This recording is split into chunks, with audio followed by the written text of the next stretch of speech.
All right, so this exercise we're going to be releasing the ITband. This is a very safe way to get into the ITband without affecting any negative effects in terms of nerve tension and the bursa sac at the greater trochanter. So Andre's on his side. You can see that the whole leg is on the roller right down to the mid-calf.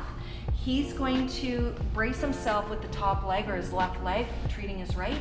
And as he's working through space, he's going to rotate so that the patella, the kneecap, is coming down onto the roller. And then he's gonna very quickly come back up into that side line. So what's really slow is that massage of the fascia and the muscle towards the center line, and then it's just a quick rebound up. And you can do that 3 to 5 times.